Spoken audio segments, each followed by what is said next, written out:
തൃശൂർ തുമ്പൂർ മൊഴിയിൽ ഓടിക്കൊണ്ടിരുന്ന ബസ്സിന് മുൻപിലേക്ക് കാട്ടാന കുറുകെ ചാടുന്ന ദൃശ്യങ്ങൾ പുറത്ത്. അതിരപ്പിള്ളിയിലേക്ക് പോയ ബസ്സിന് മുന്നിലേക്കാണ് ആന അപ്രതീക്ഷിതമായി ഓടിക്കയറിയത്. ബസ് വേഗത കുറച്ചതിനാൽ വൻ അപകടം ഒഴിവായി.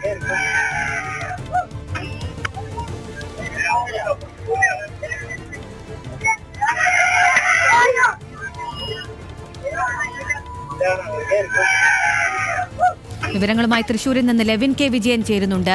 ലെവിൻ, ആ ഡ്രൈവറുടെ സമയോചിത ഇടപെടൽ മൂലം മാത്രമാണ് വലിയൊരു അപകടം ഉണ്ടാവാതെ പോയത്. എന്തൊക്കെയാണ് വിശദാംശങ്ങൾ?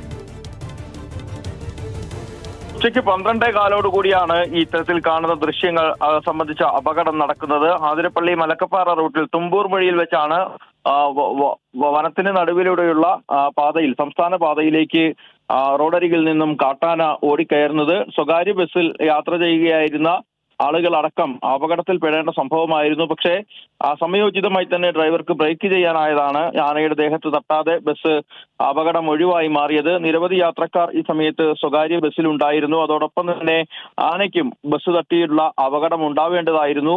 പക്ഷേ ഇത് രണ്ടും ഡ്രൈവർ കൃത്യമായി ഇടപെട്ടതിലൂടെ ഒഴിവാവുകയായിരുന്നു. ഉച്ചയ്ക്ക് 12:15 തുമ്പൂർ മൊഴിയിൽ വെച്ച് അപകടം നടക്കുന്നത്. ബസിന്റെ ഫ്രണ്ട് ക്യാമറയിൽ നിന്നുള്ള ദൃശ്യങ്ങളാണ് നമ്മളിപ്പോൾ കണ്ടുകൊണ്ടിരിക്കുന്നത്. ഈ സമയത്ത് മറ്റു വാഹനങ്ങളും ബസ്സിന് പിന്നാലെ എത്തിയിരുന്നു. പക്ഷേ ആനയുടെ ദേഹത്ത് തട്ടാതെ സമയോചിതമായി തന്നെ ബ്രേക്ക് ചെയ്യാനായതാണ് അപകടത്തിന്റെ വ്യാപ്തി ഒഴിവാക്കിയത്.